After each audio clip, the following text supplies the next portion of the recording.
Alors, je rappelle que nous sommes aussi en plateau avec Amaury Brelet, Hélène Rouet et Michel Fayad. Alors, messieurs, dames, j'aimerais quand même vous demander si,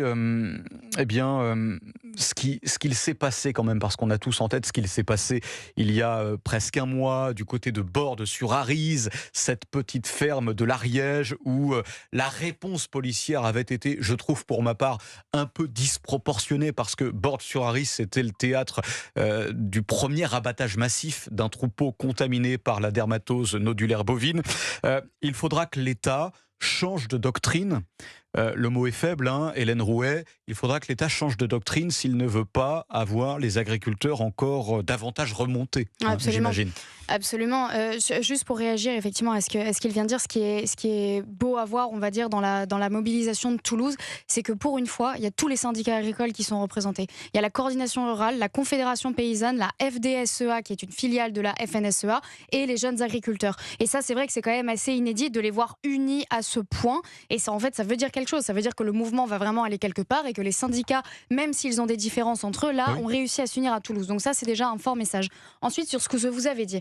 Alors, le gouvernement, effectivement, il a fait une erreur. Il ne l'a pas fait deux fois, hein, parce que là, ils se sont dit... La doctrine a vite changé. C'est-à-dire que là, quand on a vu les images des centaures qui allaient débarquer sur les agriculteurs, quand on voit la faiblesse que le gouvernement peut avoir à certains moments, je pense au narcotrafic, mais vis-à-vis le 31 décembre. Non, mais c'est vrai que quand on a vu cette violence-là, en fait, tous les Français se sont dit ça va pas être possible. Je pense que le gouvernement a rapidement compris que c'était pas la bonne méthode. Mais le problème, c'est qu'il n'y a pas eu que ça. Il y a eu énormément de problèmes de communication aussi. Effectivement, Annie Genevard, je remets pas du tout en compte ses compétences. En revanche, en termes de communication, ça a été terrible. Elle n'est pas allée sur les exploitations, elle n'est pas allée. À la rigueur, c'est ce qu'on pouvait pas reprocher à Gabriel Attal à l'époque. C'est vrai qu'il a remonté un peu les manches, il a mis 2-3 bottes et il est allé au moins parler aux agriculteurs, ce qui a d'ailleurs été assez apprécié à l'époque.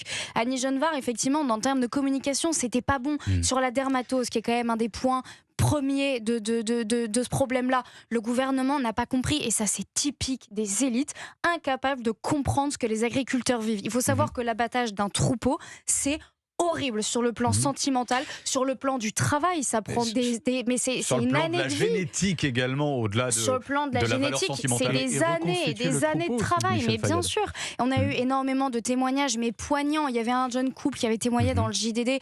Ni l'un ni l'autre n'avaient des parents agriculteurs. Ils ont décidé de se donner corps et âme là-dessus. 22-23 ans, Flavien et Elisa de mémoire.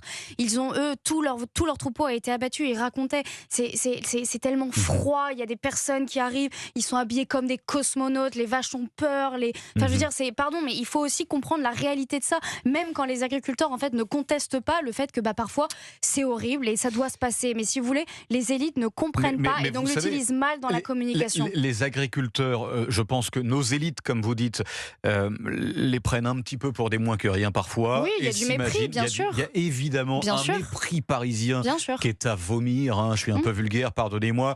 Même si pourtant Annie Genevard ne vient pas de Paris. Mais tout à fait.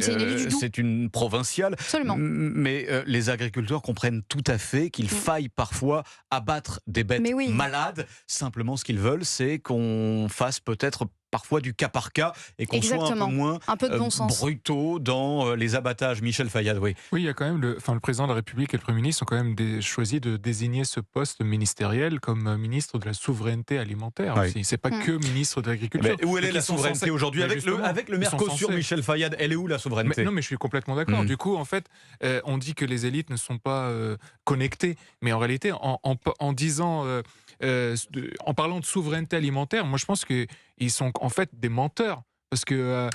Non, mais c'est vrai. Ils peuvent publicité mensongère, arnaque sur la marchandise. Les politiques mentent aux Français? Non.